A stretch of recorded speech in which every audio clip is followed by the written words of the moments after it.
She was about 3, and she was taken to of cardboard cutouts of Mary Poppins. And she said, "Oh, look, there's Mummy."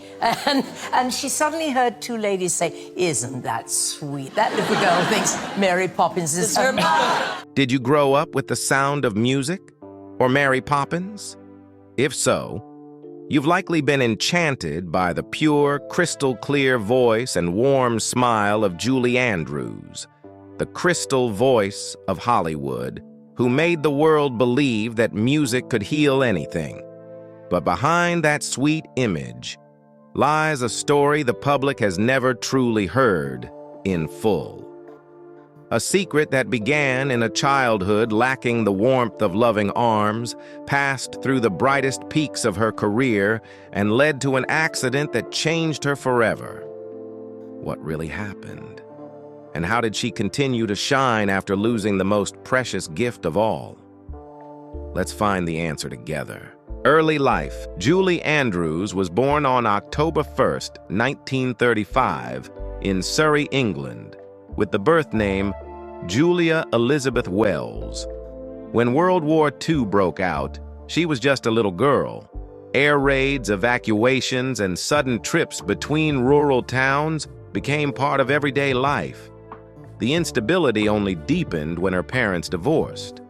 In 1940, Edward Wells, the man Julie had always believed was her biological father, sent her to live with her mother and stepfather, Ted Andrews, believing they could better support her artistic training. Julie had been used to calling her stepfather Uncle Ted, but her mother suggested she call him Pop, while her real father remained Dad or Daddy, a change she never felt comfortable with. In reality, the family was very poor and lived in a squalid slum in London. She would later recall the war as a dark period in my life. The darkness came not only from bombs falling outside, but also from inside the home. Ted Andrews was an alcoholic and violent man.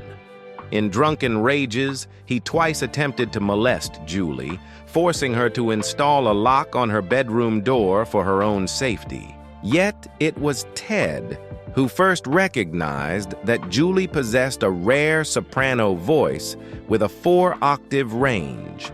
He and her mother began subjecting her to rigorous vocal training, hours each day.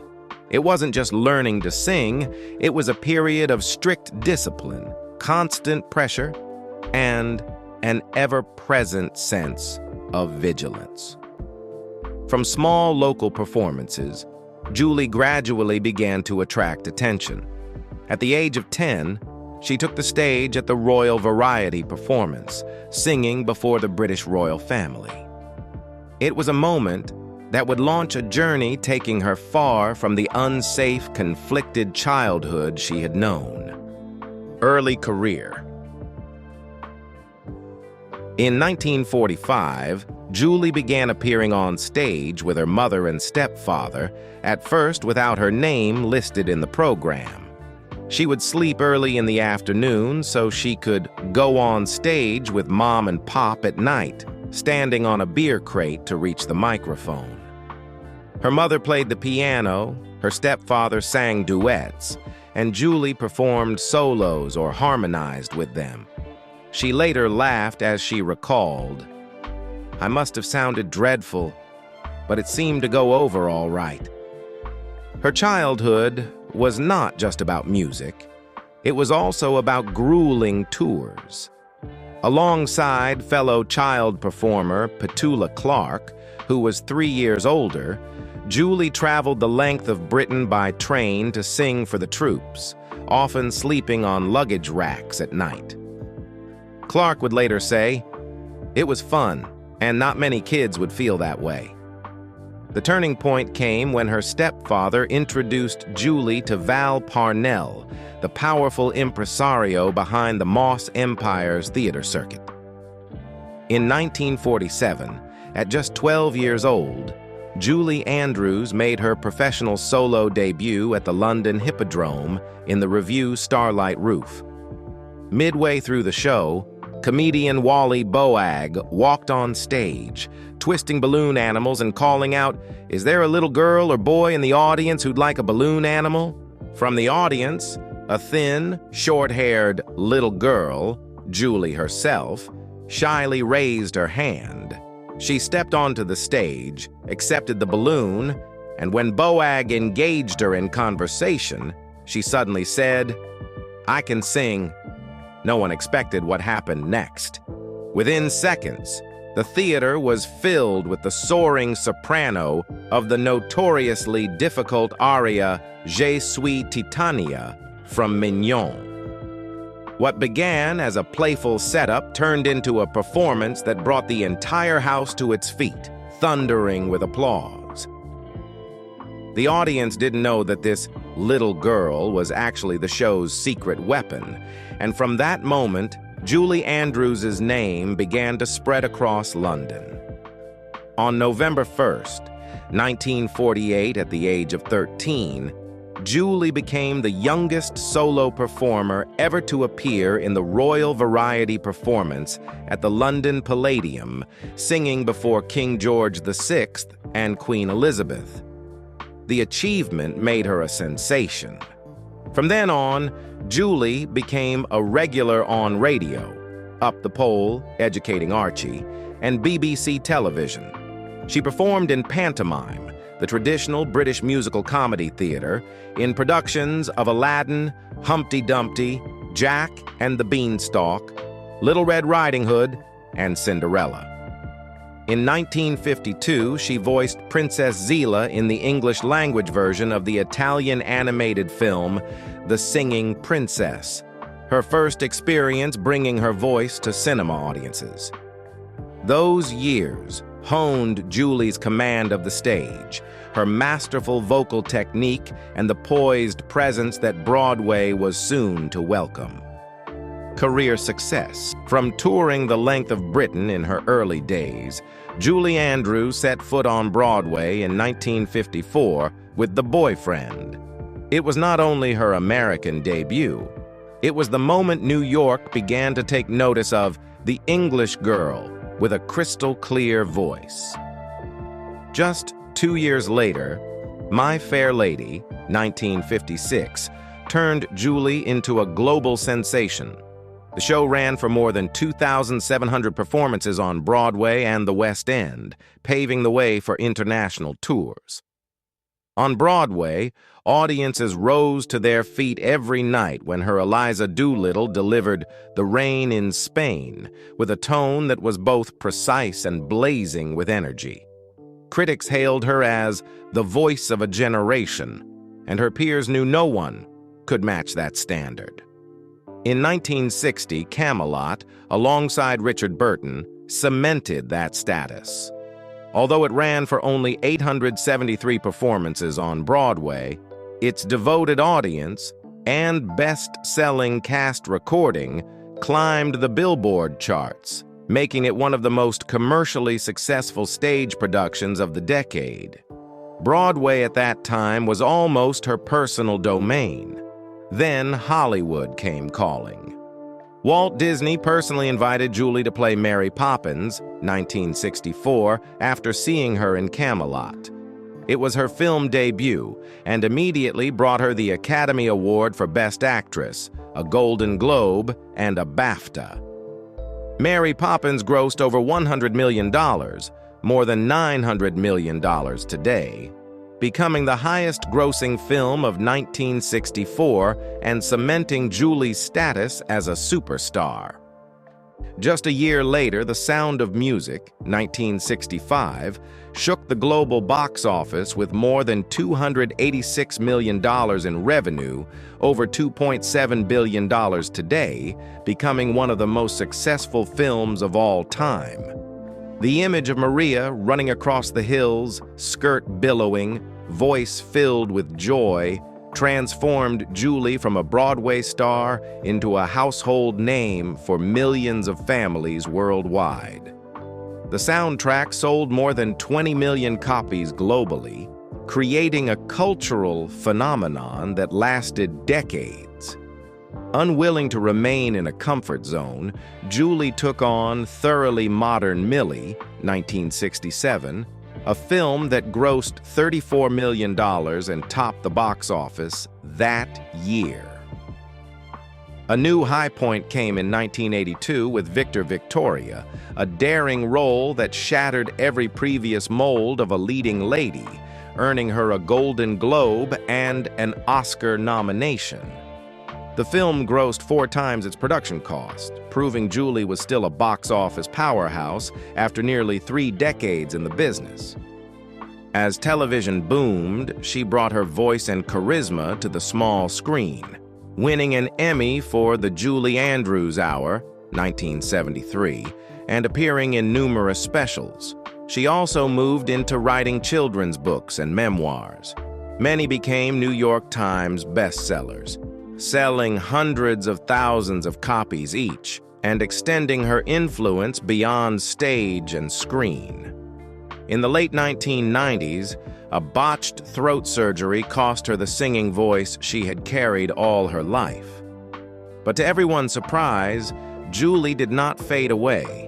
Instead, she reinvented herself with inspiring new roles in acting, voice work, The Princess Diaries, Shrek 2, and stage directing, continuing to earn public admiration. With more than 45 major awards, including the Oscar, Emmy, Grammy, BAFTA, Golden Globe, the AFI Life Achievement Award, and the title of Dame Commander of the Order of the British Empire from Queen Elizabeth II, Julie Andrews has etched her name not only into the history of the arts, but into the memories of generations of audiences. Personal life and tragedy. Anyone who loves Julie Andrews will remember clearly that, at the height of her fame with Mary Poppins and The Sound of Music, her private life was no less dramatic. In 1959, at the age of 24, she married Tony Walton, a gifted set and costume designer she had known since her teenage years when she performed in Humpty Dumpty.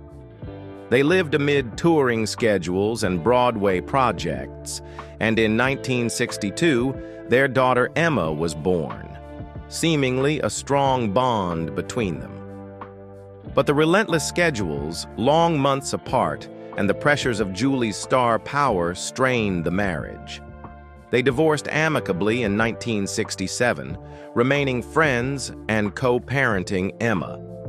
2 years later, fate brought Julie together with Blake Edwards, the director of Breakfast at Tiffany's and The Pink Panther. Edwards later recalled that the first time he saw Julie drive past, he thought immediately, "That's the woman I'm going to marry." They wed in 1969, beginning a love story that would last 4 decades until his death in 2010. On the surface, it seemed like a Hollywood fairy tale, but in reality, it was a long journey filled with trials. In 1983, while filming A Fine Mess, Edwards developed encephalitis, which led to myalgic encephalomyelitis, chronic fatigue syndrome, MECFS. The illness lingered for 15 years, draining his energy, resilience, and stamina, and robbing him of the creative pace he once had. In the 2000 documentary I Remember Me, he spoke candidly about his battle with the disease and his hopes, ultimately unsuccessful, to raise funds for research. Edwards' health declined further in his later years. 2 failed knee surgeries left him almost entirely dependent on a wheelchair for the last 1.5 to 2 years of his life, severely limiting his mobility and impacting his mood. According to many accounts, Edwards had lived with depression for most of his life, at times so severe that he contemplated ending it. For him, filmmaking was a form of therapy. Each time an audience embraced his work, he felt alive and relevant again. Art was the lifeline that kept him from his darkest thoughts. During those years, Julie was not only a wife, but a steadfast companion. She cared for him through every surgery, every bout of illness, providing unwavering emotional support to help him endure both physical pain and the shadows in his mind. By the time they met, Julie already had Emma, and Edwards had 2 children from his previous marriage. Together, they decided to expand their family by adopting 2 baby girls from Vietnam, Amy and Joanna, during the height of the war. The transition was not easy. Amy was just 2 months old, Joanna around 5 months, both frail and needing time to adjust to a new environment. But for Julie, it was the best decision of her life.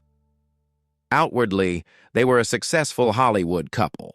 Julie continued to shine on screen, and Edwards directed a string of box office hits. But behind the scenes, constant work commitments, family responsibilities, and Edwards's declining health often pushed them to the edge. Julie once admitted, "We went through the worst of times together, but also the best." Sadly, Edwards passed away from pneumonia in 2010.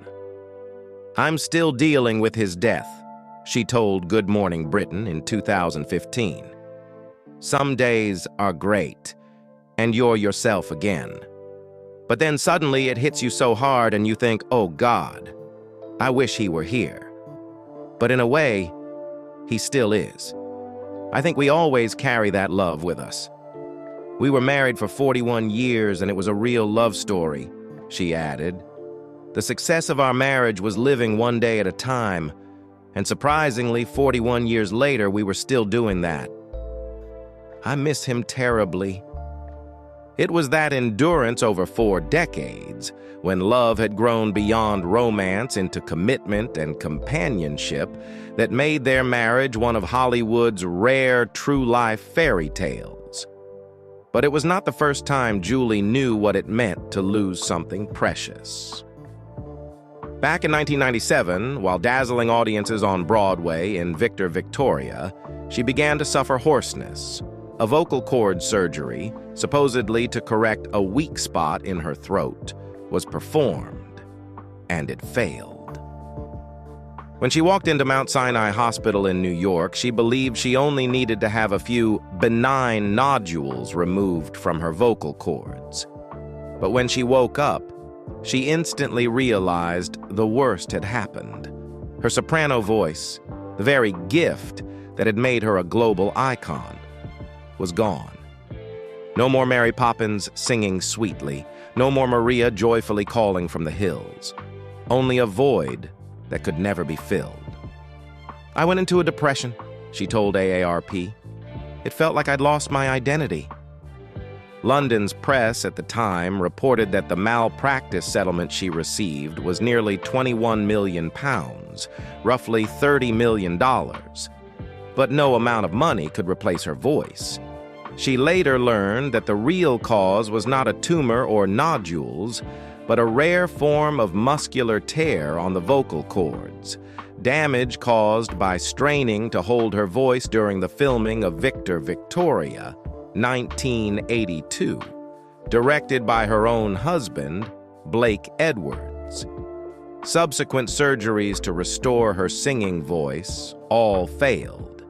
She even spent time in a psychiatric clinic to overcome the immense emotional shock. While trying to rebuild herself, an unexpected door opened. She and her daughter Emma were invited to write children's books. "And suddenly a whole new career came to me in my mid-60s, she recalled. "My God, what a lovely surprise." Julie Andrews did not choose to write a few books for fun and stop. She turned it into a serious, lasting second career. Together with her daughter, Emma Walton Hamilton, she co-authored more than 30 children's books and picture books, many of which became New York Times bestsellers. Their standout work, The Very Fairy Princess, 2010, not only debuted at #1, but also grew into a multi-volume series, becoming a brand of its own. Julie also wrote her memoir, Home, a memoir of my early years, 2008. praised by critics for its emotional depth and also a bestseller. In 2011, she received the Lifetime Achievement Award for Children's Literature, along with numerous other honors, including a Grammy for Best Spoken Word Album for Children. The Julie Andrews Collection brand she co-founded has sold over 20 million copies worldwide and has been translated into dozens of languages. In other words, Julie didn't just find a new path after her loss. She turned that path into a peak that earned her recognition as a respected author, not merely a Hollywood star dabbling in books. Fans sent her words of encouragement, with one writing, "A rose is still beautiful even if you can't smell its fragrance. Her voice isn't all she has. She has so many other gifts. She is blessed." Still, Julie never hid her longing for the singing stage. "Do I miss it? Yes, I really do," she said. But instead of letting that loss consume her, she chose to rise, continuing to act, voice roles, direct for the stage, and write. She became living proof that even when life takes away your most treasured gift, you can still find a new road, if you are strong enough to keep walking. Julie has always believed that the greatest fortune in life is not just talent or success, but meeting true companions. For her, Christopher Plummer was one of the most precious gifts. They met in 1964 on the set of The Sound of Music. Julie was 28, fresh off the success of Mary Poppins, carrying an air of optimism and eyes that always seemed ready to smile. Christopher was 34, a classically trained actor who had little enthusiasm for the project, even mocking it as The Sound of Mucus. At first, he kept his distance, but Julie broke the ice with just a few playful remarks and a way of listening without judgment. The days of filming in Salzburg were cold and damp, and they often sat together on the steps, sipping hot tea and talking about their childhoods, broken marriages, and private losses. Christopher would sometimes slip away from the crew to find a local bar. Once, he dragged Julie along to try authentic Austrian cider. She didn't drink much, but went anyway, just to keep him company.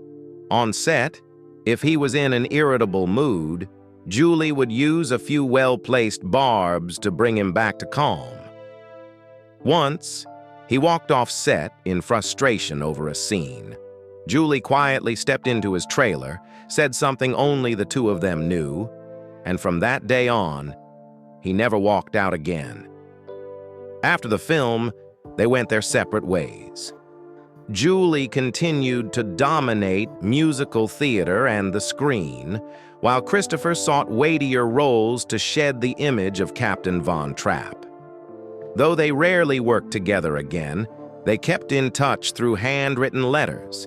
Sometimes, with whimsical postcards, Julie illustrated herself. Christopher maintained the habit of calling her after every major role just to hear her say, "I'm proud of you." Their final public reunion was at the Sound of Music anniversary celebration. They held hands, smiling brightly for the cameras, but Julie noticed Christopher had grown thinner, his voice slower. He began forgetting small details, though he never forgot a line. Or her name. Friends said she knew it was coming, but chose to remain silent. Over 6 decades, they had stood by each other through everything. He was there when she lost her voice after vocal cord surgery. She was there when he lost a close friend or when his third marriage fell apart. Never did they betray or expose each other's secrets. Backstage at that final event, Julie placed her hand over her heart, a silent goodbye. When Christopher's health declined rapidly, he asked that no one visit. Julie respected his wish, writing letters and calling instead. One winter morning, she received the news that he had died with his wife Elaine by his side. Publicly, she only said, The world has lost a consummate actor. I have lost a cherished friend. She did not attend the private funeral, choosing instead to stay home, play the music they once loved, and let her grief come quietly. Not long after, while sorting through papers, Julie found an unsent letter Christopher had written to her. In it, he thanked her for her patience, her humor, and for never letting his ego overshadow their friendship. He called her his North Star and hoped she would remember him not as an actor, but as the man who was always looking for her in a crowd. The letter eased her sorrow, helping her realize he had always understood the worth of their bond. Though the public often speculated about a romance, neither ever confirmed it. Christopher admitted he was initially drawn to Julie, but chose not to pursue it, fearing it would jeopardize what they had. Julie once said, "He knew me without asking anything of me."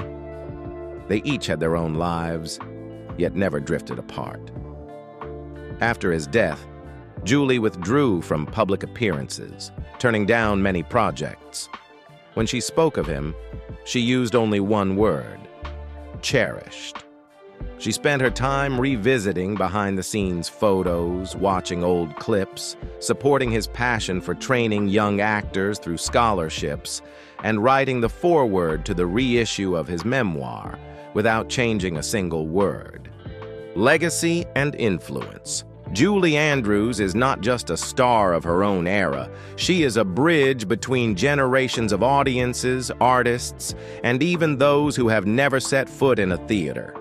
With Mary Poppins and The Sound of Music, she transformed the way the world viewed movie musicals, turning them into a global cultural legacy.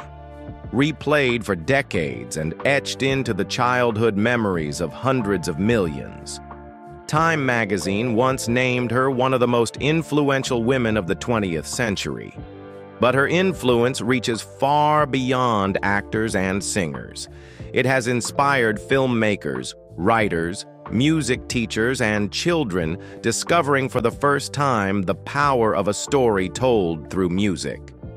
This queen of musical theater also opened a new chapter in children's literature. Alongside her daughter Emma Walton Hamilton, she has authored more than 30 works, selling over 20 million copies, translated into dozens of languages, and appearing multiple times on the New York Times bestsellers list. In 2000, Queen Elizabeth II appointed Julie a Dame Commander, a moment she described as an honor beyond my wildest dreams. It was proof that her talent and character had transcended Hollywood, becoming a cultural treasure cherished worldwide. Today, Julie Andrews' legacy lives not only in timeless melodies, but in the belief she plants in every heart, that anyone, whether standing on stage or sitting in the audience, can find their own voice and their own story. Present life. Even as she approaches 90, Julie Andrews remains a living icon, not only of stage and screen, but of grace, compassion, and unending creativity. In 2025, she moved audiences with the documentary Julie Andrews Forever, earned another Emmy nomination for her narration in Bridgerton, developed her 44th children's book, and advocated for disaster relief through Operation USA. At every milestone, she continues to embody elegance, mental sharpness, and a charming wit, as if time has only deepened the radiance of a life devoted wholly to art and humanity. Yet the reunions of the Sound of Music cast have grown achingly sparse. 38 members have passed away. Many of the faces that once ran across those green hills alongside her are now gone forever. Charmian Carr, the gentle Liesl, passed in 2016. Heather Menzies, the mischievous Louisa, died in 2017. Each return brings a longer table but more empty chairs. Julie still smiles as she recalls those memories, yet the smile is touched with pauses. the pauses of someone who understands the unshakable law of nature. And at times, even longevity carries with it a loneliness all its own. Julie Andrews is living proof that a star shines not only through talent, but through character. She has endured war, divorce, and the loss of her voice, yet never lost her love for the arts. From the lights of Broadway to the pages of children's books, from the silver screen to the hearts of audiences, Julie has always found a way to turn loss into the drive to create a new legacy. Her story is not just a Hollywood legend. It is a reminder that when one door closes, we can still open another stage on which to shine. And if one day, the very voice that built your career and defined who you are were suddenly gone, would you fall, or would you find another way to keep shining? If Julie's story has touched your heart, share your thoughts in the comments. Don't forget to like and subscribe today to join us in uncovering more inspiring life stories of Julie Andrews and other Hollywood legends. Stories that may change the way you see resilience and life itself.